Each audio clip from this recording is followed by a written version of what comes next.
season as well, bringing in the Pike as we're going into game 2 of this best of 5 series between Riddle and Astralis. You lose this best of, you are out of the NLC for this season.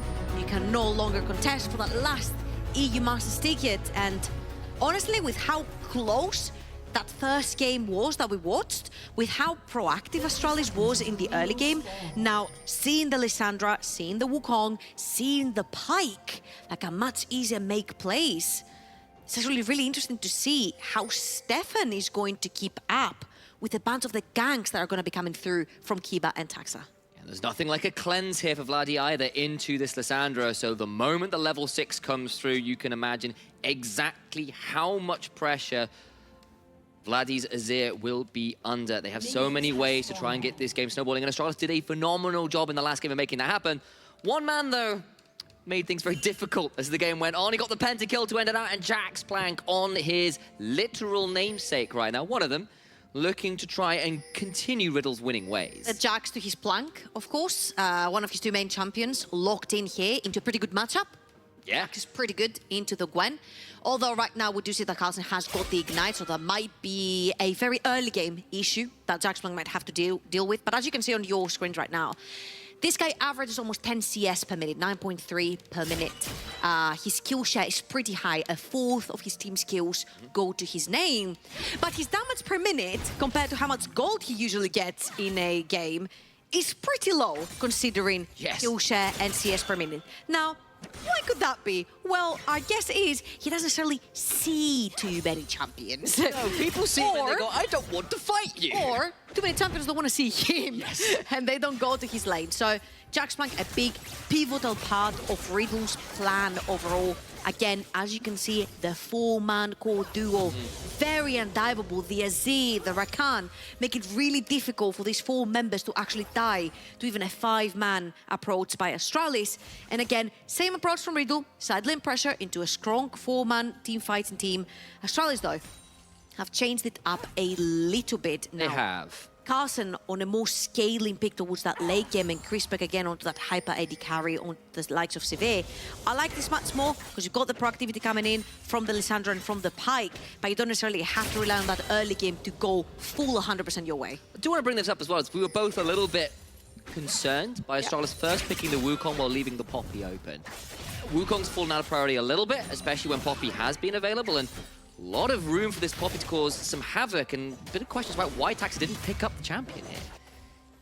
I think that when Taxa feels really comfortable on particular types of champions, he tends to stick to them. So I feel like for the Astralis jungler, it's more about comfort than it is getting that S++ tier pick for himself. Talking about S++ tier pick, sorry.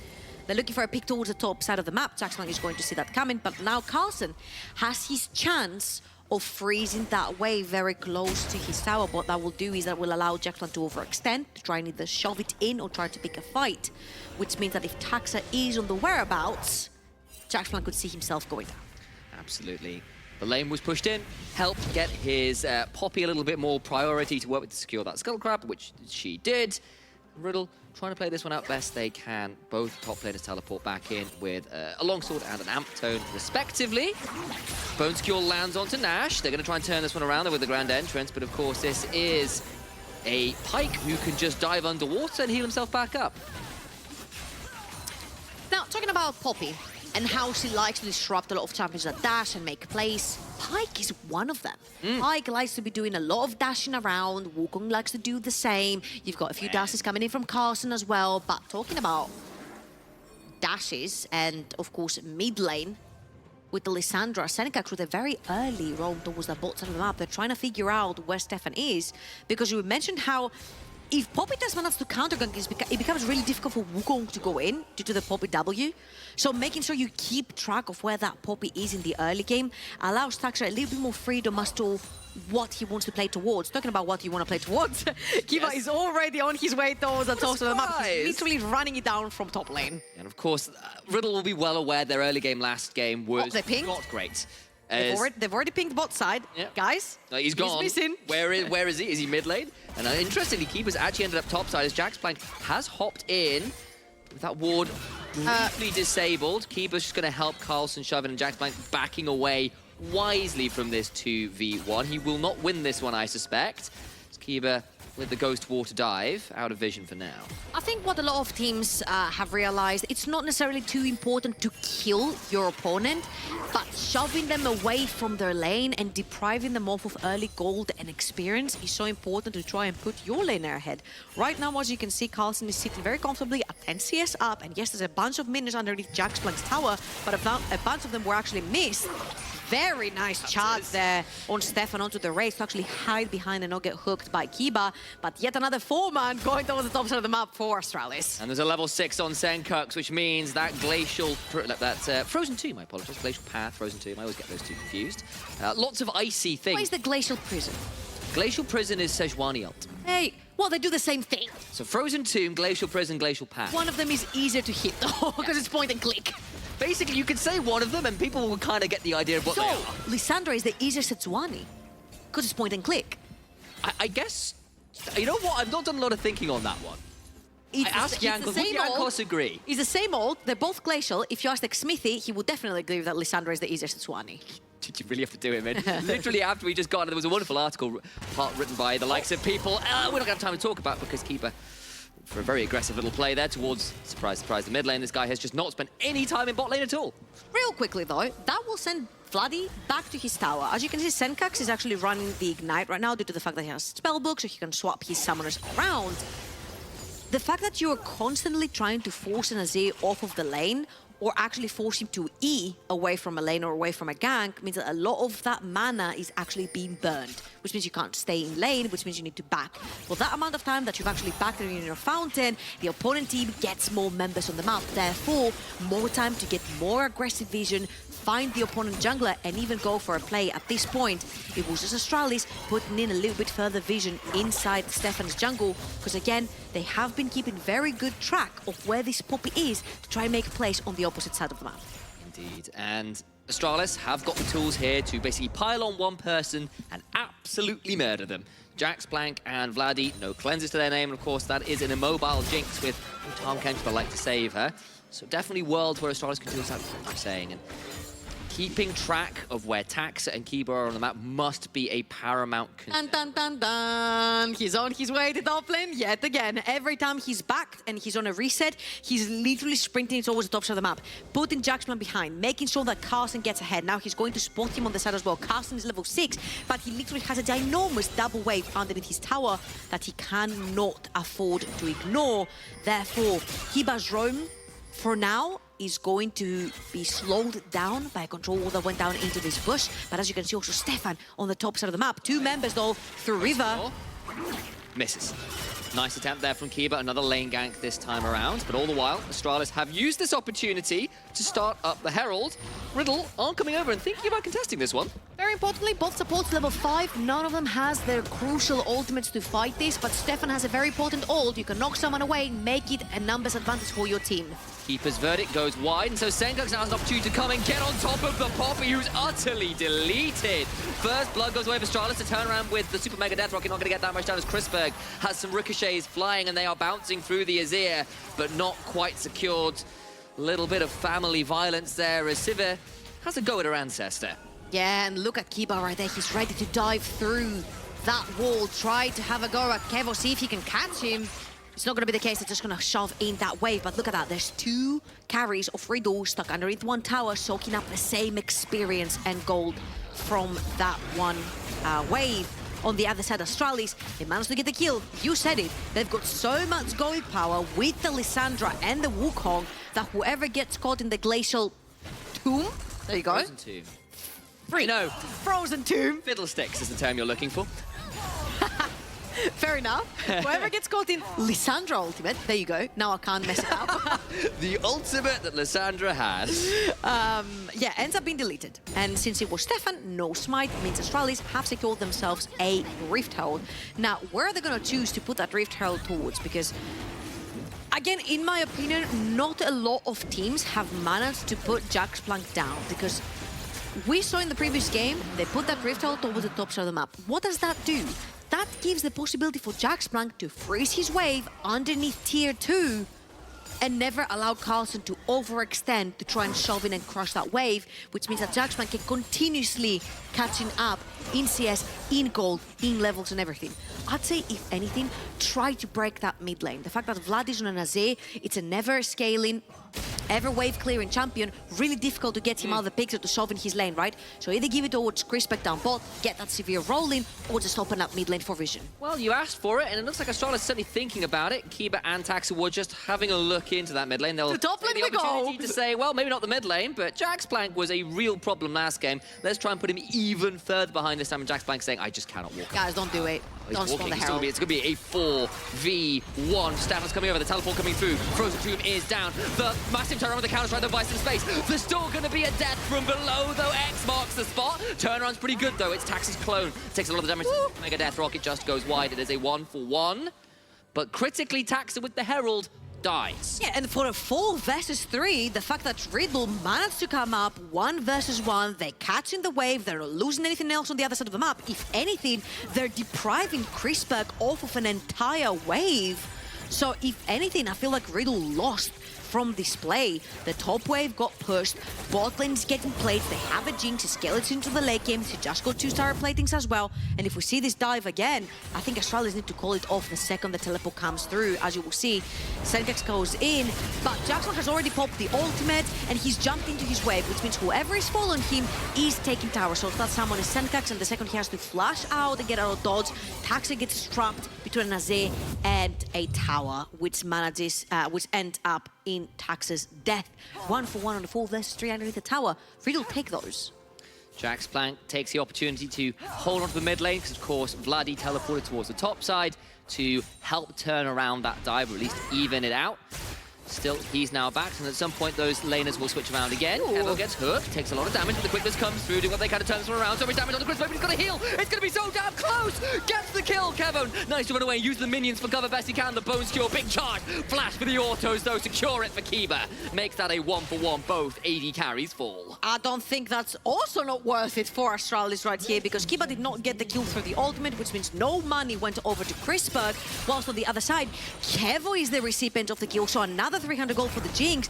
Top lane has fallen. Now, I would like for our observers, every now and then, haha, it wasn't the goal this time, I baited everyone. I would like for our observers... Don't piss off the observers. They will haunt you for that. Okay, I would like for our observers to just, in general, keep an eye on that top lane wave and where Jaxman chooses to keep it every single time, right? It's very important that every time the top tier 1 falls for the top lane, that top lane needs to constantly overextend with their tower very far behind them. So there is a chance you could get punished by a roam, by a jungler, by a support coming towards the top side of the map. Now, of course, Jaxman is going to choose to crush completely that wave and push it towards Carlsen, but we will keep our eyes on where that wave stays in the top of the map, because Jaxman managed to get ahead and even almost flame Horizon Carlsen when Carlsen had the exact same start in game 1. It's not as explosive as it was last game. The Astralis have got themselves to a healthy early game lead. Question is whether they can do more with it in the mid game, where honestly they stalled very heavily. And plays like this, where Kiba walks straight into a Poppy and knocked away, is not where you want to start. So Mega Death Rocket goes wide, but a Rocket will still claim his life nonetheless. A shutdown going the way of Kevo, of all people. Very well played for Riddle. They have been playing for picks right now. They're punishing any overextension coming in from Astralis. And at this point, both teams can actually play it pretty slowly. You've got plenty of scaling from both sides. It's just how the front to back actually works for your team. And I'd say when you've got a Rakan over a Pyke, your late game front to back team fights might look a little bit easier. You've got more of an easy engage coming in with the Rakan. You've got more of an easier peeling time. Again, with the same champion, you've got the Azir coming in. So much protection around Kevo's Jinx, who, if we remember, had a pretty good time in that Nuriki game. But when Riddle stopped playing the front to back and left him all alone, there was nothing he can do. So if Astralis can manage to break apart that front to back, that 5-man unit that Riddle want to have in the team fights, they could potentially punish Kevo's Jinx, who's now actually pretty fed with the Kraken Slayer. Has gone forwards and Stefan is here. Stun onto the Gwen, who's not into the wall. That could be problematic as Kiba's coming down. Nash hops forward with a battle dance, looking for a grand entrance. On the other side is Kiba. Will not go forwards with the bone skewer. So it'll just be some health bars traded, not too much more. Do you know how there's like a silver alert every time somebody is missing? Yes. In general, they put it on the TV, they have like a bunch of posters on the streets to try and find the missing person or animal or whatever it is. If anyone ever loses Astralis, I'm gonna tell you right now, they're gonna be towards the top side of the map. Well, last scene, like missing from high security bot lane prison. Keeper on Pike. He's armed and dangerous. They're gonna be top lane, boys, don't worry. We haven't lost them, we know exactly where they are. Now, of course, second Dragon's gonna go uncontested to Astralis, dead, almost gold even Astralis with 1k difference, but most of that diff is gonna be sitting towards the top side of the map. A lot of tower platings, the entire tower went to the likes of Carlson onto this Gwen. This time though, getting all this gold, all this money, all these resources into his champion, Gwen can obviously hard carry a late game much easier than a Gragas can. So making sure that this Gwen accelerates a little bit into the game is very important. Talking about accelerating. Gonna go straight in. There's the glacial path into the frozen tomb, and once again, Stefan is eviscerated. Second health cure. Vladdy has to shift his way out of the pit, and Astralis pounce. I think Stefan had to use his smite there for HP to try and stay alive, and a little bit of a weird interaction. I feel like Riddle thought they could take it under Astralis' nose because Jaxplan was all the way back in base, Kev was down the bot lane, so you literally only have 3 members, and we said it, if you lose Astralis, they're gonna be top side of the map. 4 member stack from the side of Astralis right there, ended up capitalizing and punishing, and Senkax again has been the recipient of a lot of the kills in the early game. I found his league a little bit lackluster in the mid-game out of anything for the previous one, for game 1. Right now with the Lysandra, he has all the tools to, again, create plays, create opportunities, find these picks with the big ults. We've got a moment here. Maybe we'll check in with some of those tweets. Again, another hashtag NLC pets. Here's a sunny sausage. Oh, thank you, Dashy Dash. What a cute little pupper. Oh my God. Cute sausage. Remember, guys, throw that hashtag on Twitter. Get yourself on the stream. It's playoffs. Lots of people can come and join in the joy that your pets bring to you. And then for the rest of us, hopefully. As this game, just a little bit slower than perhaps the last one, considering the last one was absolutely rapid for a good 20 minutes. But now, potential turnaround here for Jax. But trying to touch one very, very closely. Oh, my days flash away. But Carlson escapes, and Senkux here, and Jax Plank is out of options. Leap striking forwards. Glacial Path comes down. Looking for a final auto as Kiba is here as well. Looking for a death from below. Not even going to need it as an Ice Shard claims the life of the Grandmaster. I'd say for a Gwen that has a completed Riftmaker that was fully stacked in this fight, with Ignite, well, wasn't used in this fight because it wasn't a cooldown, versus Jax that is a whole level down. That was heck of a close fight. Almost going the side of Jax Plank now. They're going to use the second Rift Herald. Again, there was a top lane. I just want to reiterate how much Kevo has gotten on the both side of the map. The entire first tower with all the tower platings went down. Now he is beating up that second tower as well, and Vladdy might be in trouble because Kiba's in the mid lane. Ghostwater Dive will not hit the Bone Skewer or Kiba. Struggling a little bit to land some of those on the ganks, but is continuing to cause some trouble. This inhibitor tower won't quite fall, just about alive. The counter-strike keeps it there. Observers, if we could, can we check in on the HP of that tower? 60 hit points, very low indeed, of course. Inhibitor turrets do regen slowly over time, but that is still very takeable if Astralis can ever get a wave in there. And this time I'm not going to bait our observers. I would love to look at the gold because I want to see how Kevo, he's 2,000 gold ahead. He got an entire tower with tower plated. He got the second tower, another 600 gold to his name as well. This Jinx is super accelerated, whilst if you look on the tops of the map, it is Carlson having the majority of the gold, 2,000 gold ahead of these Jax. At this point, it is a battle of who can carry more for its team. Is it Kevo on this Jinx, or is it Carlson onto this Gwen? And thank you so much for bringing up both the top laners right here, because it has been the same case for both these games. Carlson getting ahead in the early game, not being able to deliver. Let's see if he can do it in this one. Very close, kill share. Mostly going again, quarter of his team's kills go to the side of Jaxplank, but you see way less deaths onto Carlson, playing mostly for the team fights, not for the side lane brawls. And the goal percentage right there. Never mind, we've done enough talking about that as there's a turnaround starting to come through, but a keeper's verdict keeps some people alive, but not for long. Nash is nashed. He is dead to rights as Kevo now might be the target of a gank. Needlework coming through. Kevo gets snipped down to size, and Ignite will be cleansed, but over the wall! Kiba comes in a death from below, ensures the death of Jinx. Who got the kill? Who got the gold right there? Where did the chip go? I don't know if our Surely observer that saw. went to Carlson. I don't know if our observer saw who the chip of gold went to, but it'd be really hilarious if Carlson did all this and somebody else cashed in from the Pyke ult. But yet again, we said who can carry harder? Is it going to be Carlson's Gwen or Kevo's Jinx? Well, on a 1v1, I don't think it's a question. But again, you lose Astralis, you'll find them in the top lane yet again. Nash gets caught very squishy onto that Rakan, but Kiba is very crucially the one that picks up the kill right there on this one. Carlson finds Kevo extremely overextended in the mid lane. Kiba, he was hiding, gets the execute with the ult. That's a 10 points there for the dive. Beautiful stuff there, as highlighted by our observers who are looking to earn some cinematic trophies here. Senkux has had to self-ult though, and Carlson's coming up, but it might just be too little too late. Has got a second invulnerability. Flashing away, but Jack's leap strikes. Secures the kill anyway. It's a 1-for-1 right now, but shuffled back is Carlson. The tower is a long, long way away now, and there ain't no structure keeping you alive here. No ignite, no hope. But this is still a Gwen. We know what she can do from ahead, but the soldiers are sent forwards and Vladdy secures it. Kiba is here, but there is no death from below quite yet available, and Riddle come up ahead in this trade. Both Solons for Astralis fall. That is a 2-for-1, but what does Riddle get through this on the map? Kiba right there is going to manage to get out, but look at the bottom of the map. Taxa has secured yet another Dragon 2 for the name. I want to remind everyone that the fact that Riddle got one more Dragon in the previous game gave them these 5 minutes. Those 5 minutes, do you know initialize what secured them?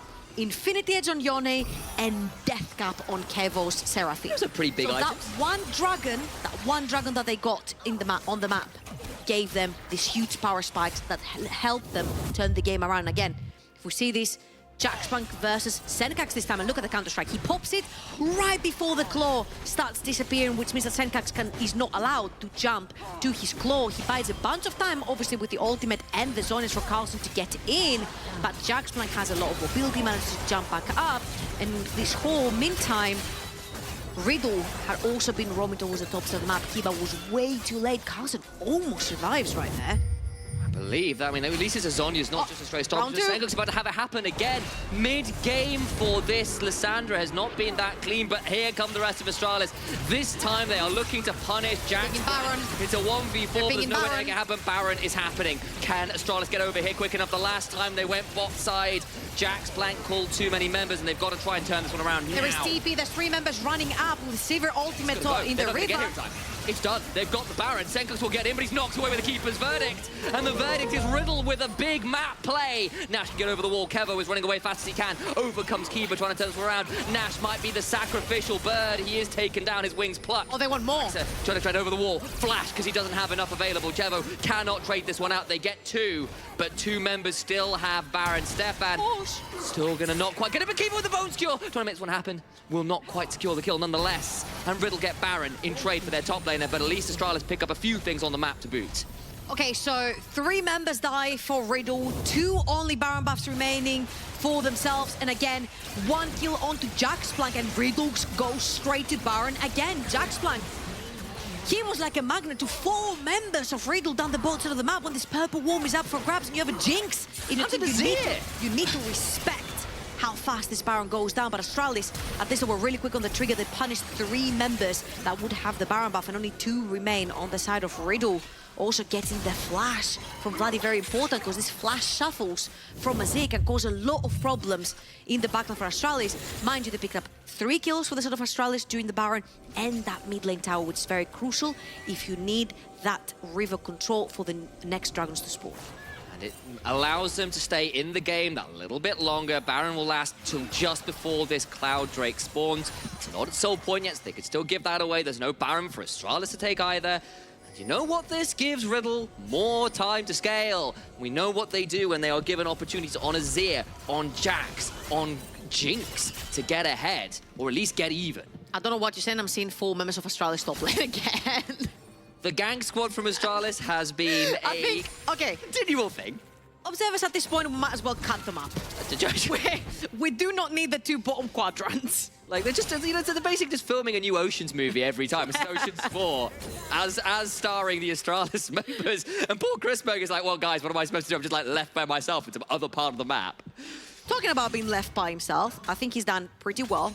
he was trying to not get dived. He didn't get dived, actually. He fended really well for himself. Right now, he's managed to accumulate 2.5 items. That's just a Jinx that's been spoon-fed so many turret platings, and the fight for bot river control continues. As we mentioned, that mid lane tower was so pivotal for Astralis to be able to play aggressive in this river. Riddle, though, are hiding in this bush, but there's only 2 members, which means if Astralis walk in as a 4-man unit, it'd be really easy to shut down their vision. Minute until Dragon. Astralis have control of the river, and I do want to point this out. Critically, Carlson just completed his death cap this time around. It's not on a Seraphine on the other team. This Gwen got ahead of the Jax early with a little bit of assistance, is now in a terrifying position in this game to potentially run over a coming team fight. I'm seeing Carlson sort of walk down towards the river. I'd like to see him stay top lane, actually, and try to play the 1 versus 1 versus Jaxplank. He's got 3 items. As you mentioned, he's got the Death Cap as well. He's got Ignite on him, as well as Teleport. So you get rid of Jax, you TP back into the fight. I'd like to see him perma-shoving in that wave to try and keep Jaxplank busy, and then try to potentially TP on a flank wall that would be set up by Astralis. As you can see right here, Astralis are trying to clean up the map. They have set up a ward for a potential flank as well for Carlson, who has stayed top. Jaxplank is also going to be top. He set up a bunch of vision in case 4 people want to come at him again. Well, Stefan is going to try and force away the river, of course, with the Umbral Glaive on this pike. So many of the wards disappeared and replaced by zombie versions of itself. That dragon just disappears, and now Riddle maybe looking to see whether someone takes an inopportune path towards the mid lane. It's not going to happen. And Boneskill goes wide as well. Riddle shoving in the mid lane and just buying time, buying space, looking to try and play for late as they did last game. Also worth mentioning, the reason why these 2 teams don't necessarily want to fight a match. Forced for the shuffle, but Senkux flashes away. Stays alive for this time, but they're going to find Stefan going in, but there's a cleanse available. Trying to get the kill, but they can't quite secure it. Nash is in the backside, but a Cyclone means it's a complete disaster. 1 for 1 right now, but there's nowhere for Vladdy to go. Kevo has a flash, gets over the wall, the Ignite is there, and all the while Jaxplank is not. 2 for 1, and Kevo's just got nowhere to go. Oh, Kevo stopped right there to try and hit that ward. Teleport from Senkux coming in, and there's 2 members with really low HP bars. Yeah, nothing to be done. A 3rd member dies, but there's no Dragon, there's no Baron, so at least it's only members dying for Riddle in their defense for now. Very crucially, there were a bunch of summoner spells that were burnt. Kiba's flash, look at Senkuk's flash. Very importantly, his teleport was burnt for that 1 kill. So you can no longer be on a side lane when something like a Baron or a Dragon starts, and you cannot join. Talking about joining 1 minute until Baron spawns back up on the map, and we saw how fast Riddle can take this particular one. Reminder, Jaxplank wants the fight. Look at Carson's ultimate. It's not up. Ganking up on him. Teleport advantage trying to be leveraged here. Vladdy comes over, shifts forward with his soldiers. The counter-strike stuns Carlson, a few empowered autos, and the Grandmaster might secure the kill for Jaxplank, but it was close. And on the other side of the map, Stefan dies to a bit of a play from Chrisberg. Riddle need to run, because there's 4 members of Astralis. Guess where? Top lane, and Vladdy did not back this time. He's going to be faced. Giving himself up, has got the shuffle, but he's going to get put in a frozen tomb, and it's 6 foot deep and no way out for this one. No necromancy available, he just dies. Come on, guys, you're Greek. Say it in Greek. Back, my dude, back. They're coming for us. Vladdy stayed, pushed another wave, and got punished for his greediness right there. 6 seconds on Baron, and your mid laner is dead for 30 seconds with no teleport. Very importantly, your jungler is as well, no smite, and you also have Severe, Wukong. They can take down this Baron so quickly. Infinity Edge complete for Chrisberg this time around, and it feels like Astralis are managing to play a little bit more of a stable mid-game this time around, not giving as many angles for Riddle to find their way back in, and they will secure this Baron for themselves and begin to extend this gold lead beyond the 3,000 or so it's been stuck at for a little while. Much more stable game now coming in from Astralis. They're using the strengths, they're using Carlson to soak up the pressure himself. While top lane was going on, Stefan walks into the river, does not belong to him, has no teammates around, only Rakan. And Chrisberg is going to completely dispatch of Stefan together with his support and jungle duo. But then they will roam towards the top side of the map. You lose Astralis, that's where you find them. Jax just about manages to back, but it's not the same case for Vladdy, who's going to get taken down. And meanwhile, while all these members were down from the sort of Riddle, while all these picks worked for Astralis, they managed to sneak in a Baron for themselves as well. 3rd item complete for Jaxplank, but you nearly avoid staff on Carlson, who's becoming an increasingly big menace. You've got 3 items on Senkux, 3.5 on Chrisberg, and they are now with the Baron buff able to shove in a lot more freely. That time for scaling may well be over for Riddle. So, Kevo. Yes. 3.5 items, same as Chrisberg right now. Does have the stopwatch.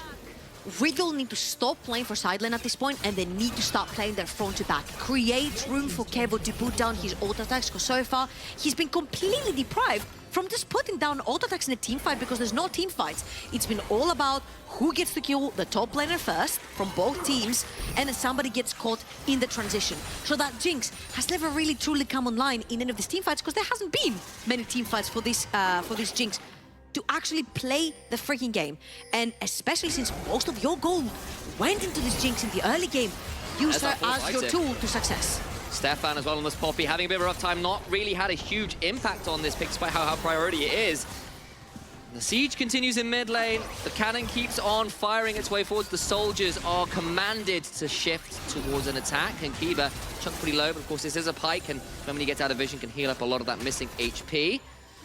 Carlson gets a wave shoved into the inhibitor turret, but none of these inhibitors themselves or their defending turrets will fall as yet. 15 seconds though for the next dragon, and it's going to be Soul for Astralis. And yeah, okay, we talk about how it is not the most important dragon, but it still gives you soul, it still makes you move faster, and Kiba would be having an absolute field day with all that extra movement speed coming in from the dragon. We've already seen what Carlson can do with a little movement to himself. He's got no flash, so all that additional movement with the needlework moving, dangerous enough.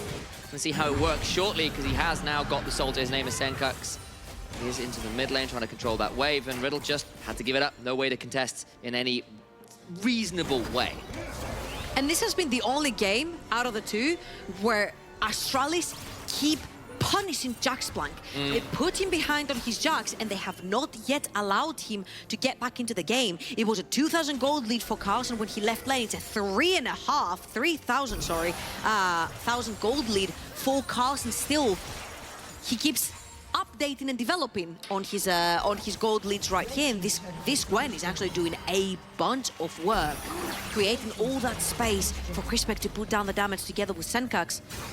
And so far, Riddle seem a little bit lost. They haven't played a single front-to-back teamfight with this Azir. Not had so many options. That's partly because Astralis have just been on tour. They've been going around to pretty much every lane they can, trying to blow up whoever happens to be extended in the side lane. I'd just like to say, and I know it's a joke, but you see that Jaxplank has not gone top lane ever again. He's like, I've had enough. Touching that. It's now bot lane. Surely they won't come down here, right? Well, look on your mini-maps, because there's 4 members of Astralis bundling up yet again Level 18, Jaxplank. he's going to try and play as one best he can, but there's just not enough healing. There goes the Maw of Malmortius, and Jaxplank shut down in a 1v1. Everyone else from Astralis just comes to watch him do it. Come on, man. That was a 1v1. The 3 other members put so much mental pressure on Jaxplank. You can't say it was a 1. Okay, it was a 1v1. Good stuff from Carlson. I saw what it said on the scoreboard.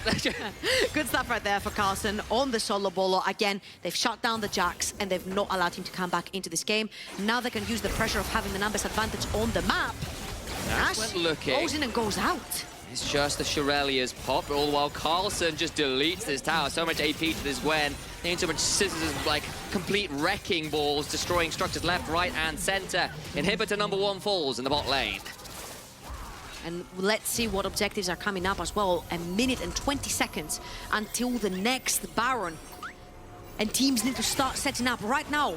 Riddle, what they need to do is use the time that they have, where Astralis is back in, where Astralis is resetting, get some vision, get some control over on your red side jungle, because you're going to need this. This is where you're going to be walking in, most likely blind, if you don't set up vision right now to try and check for this Baron in 1 minute. It is so pivotal to try and get numbers advantage on the map for Riddle, because right now they're about 7,000 gold in deficit.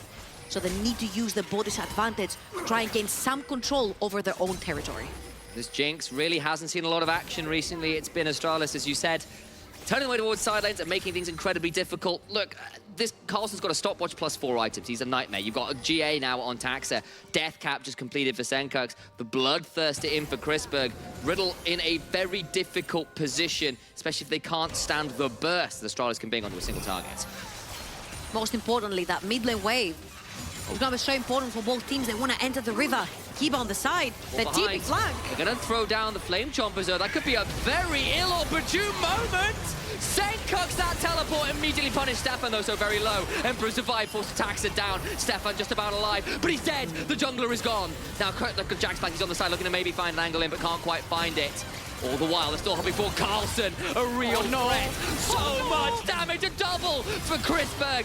2 back for Carlson, and the game's over, even if Sencook's teleport was swiftly punished. Jaxplank has got nothing. He's trying his very best, gets a shutdown, but he can't keep escaping. Finally taken out as a flash from Tax and gets him. And Riddle fall, Astralis will even up the series. Very well done right there from Astralis. Their front-to-back team fighting was stellar, and even though they instantly lost Senkax before he was even able to press any other button other than his teleport, Carson's Gwen is online and he took control of the game. Another early game goes their way, but this time in the mid-game, the side lanes were punished. Astralis learned. Astralis even up the series.